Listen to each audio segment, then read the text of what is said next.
So I've been working on and off on something for the past year or so that may or may not see the light of day. But if nothing else, I want to get this video out of it. So any game that's been around for a good while, at least a couple of years, and has had plenty of people play it, has been broken in many ways.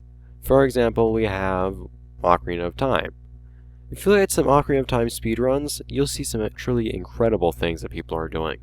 Like messing with event flags to skip straight to the ending cutscene after you defeat the final boss. But why is it that, aside from speedruns, people enjoy finding all of these crazy things? People that don't find them by accident and actually devote hours of their time looking for them, essentially acting as unpaid playtesters. Well, I can say what makes it fun for me, because when I try to bug out a game, I don't do it for speedruns or anything like that. I just do it for fun. See, imagine that someone tells you, if you can do this thing, I'll give you a prize. This is basically how most games work. Overcome their trials and you'll be rewarded with something, be it clothing, money, items, or just progressing through the game further. But in this case, quote-unquote, this thing is something that you are presented with to overcome. The solution is already built into the challenge. Now imagine that instead someone tells you, you can't do this thing. You are incapable. It is impossible. You're not supposed to do this thing. Then wouldn't it be satisfying in of itself to do exactly that thing? That's what a lot of these bugs are. That's the kind of mentality that I have behind breaking games.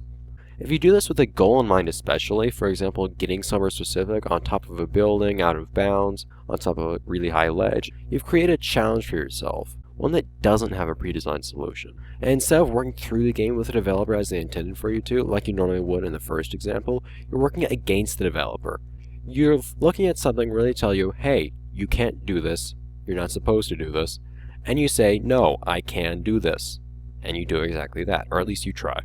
Now you're faced with a challenge that isn't made to be solved. In fact, it's made specifically not to be. For me, this makes overcoming that challenge much more satisfying. The challenge feels more real in a way because it's not constructed.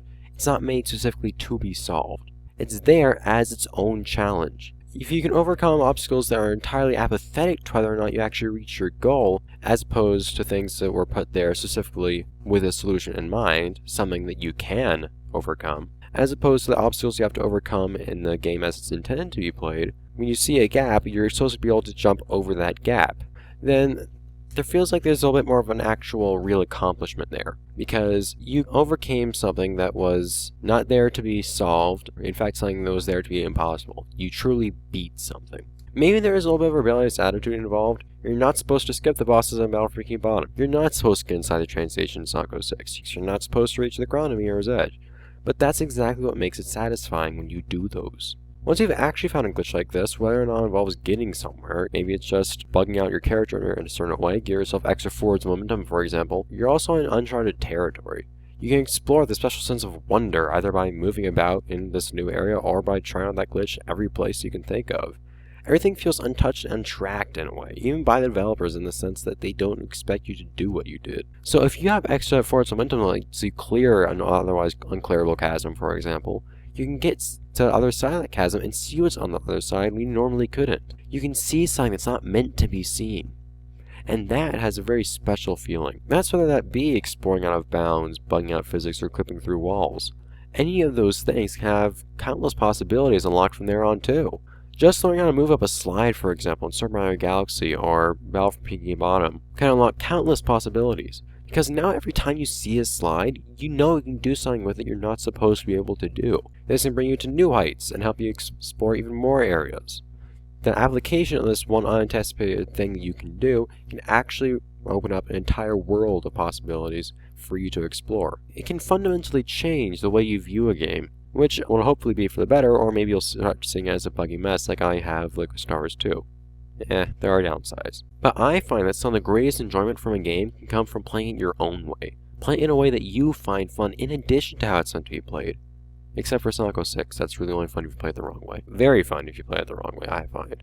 If I ever do another video like this one, that's what that video will most likely be about. Playing a game in your own way can actually unlock some of its best secret potential, I think. Anyways, just know that I enjoy bugging out a game because it allows me to play it in a new way. I can play a game in a new way that feels like its challenge is more intrinsically rewarding. Instead of going with the game, I'm going against it, making a new kind of challenge. One that gives me a different kind of satisfaction even if I like playing the game normally. It's what leads me to make videos such as Sonic 06 is broken, or glitching in the train station with all the characters, or my various Balfree Bomb glitch videos. Because doing those sorts of things just feels fun in its own special way.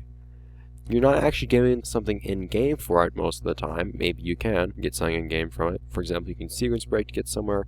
You can skip a boss like I mentioned about Balfree Bottom. So I'm hoping that those of you who maybe don't enjoy playing games this way can at least understand where I'm coming from with this. And maybe those of you who have never thought of playing a game this way can try doing it yourself. And maybe you'll have more fun with the games now. Because this is really a core aspect of what games are. Having fun with your experience. If you can have fun playing a game in some way, I'd say you've done a good job as a player. I think that even if a game isn't good, Sonic 06 for example, you can still have plenty of fun with the game if you just know how to play it the right way. And this is just one of those ways it can be played. So basically that's that. That's why I at least like doing this sort of thing with games. And hey, if you guys want to see more videos like this, just say so, and hey, I wouldn't mind doing it if you guys don't mind me doing it. So go ahead, comment, just say you liked it. And I'd absolutely love y'all to share some of my thoughts on video games in general if you guys like listening. So, all that having been said, if you guys want to see more of this, more of it's on the way. Otherwise, I'll be seeing you guys in the rest of my Let's Play videos. See ya!